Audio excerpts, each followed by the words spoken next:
রিমঝিম বৃষ্টি পড়ছে।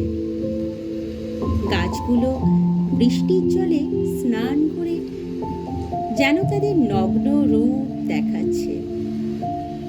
চারিদিকে কদম ফুলের গন্ধ যেন এক স্বপ্নময় জগৎ করে তুলেছে। আজ ঠিক এই সময় অনু এসেছে, আমার প্রিয় বান্ধবী। ঘরে আমি একাই থাকি, তাই খানিক অগোছালো সব কিছুই। ঘরটা সিগারেটের গন্ধে ভরে গেছে, তাই দেখে একটা জানালা খুলে দিল অনু। আজ অনুকে যেন স্বপ্নময় এক মায়াবিনী লাগছিল। খোলা চুল, সাদা চুড়িদার, কপালের ছোট্ট লাল টিপ যেন আমাকে ওর দিকে টানছিল। টাইট করা চুড়িদার ওর বক্ষ যুগলকে সৌন্দর্যে ভরিয়ে দিচ্ছিল। অনু আমার পাশে এসে বসল, তারপর খানিক বিরক্তই করছিল। বলল, আজ কিন্তু তোকে কিছুই লিখতে দেব না।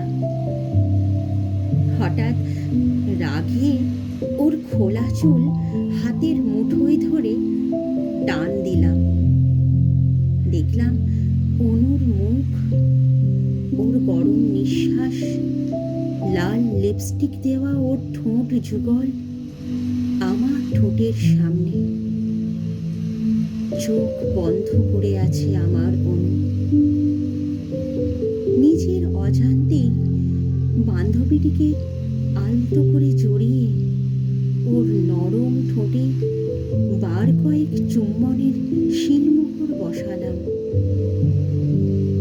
ওর কোমর, বক্ষ যুগল আমার গোটা শরীরকে স্পর্শ করল।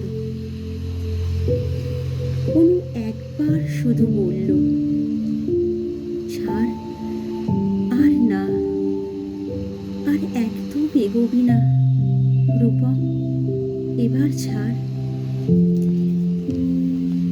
কিন্তু এই স্পর্শ অদৃশ্য চুম্বনের ন্যায় দুজনকে যেন ভাসিয়ে দিল। বৃষ্টি ভেজা জগৎ আর অন্তর ভেজা জগৎ দুটি ভিন্ন মানুষকে অজান্তে এক করে দিল। চোখ বন্ধ করলে আজও সেই অনুভূতি আমি অনুভব করতে পারি।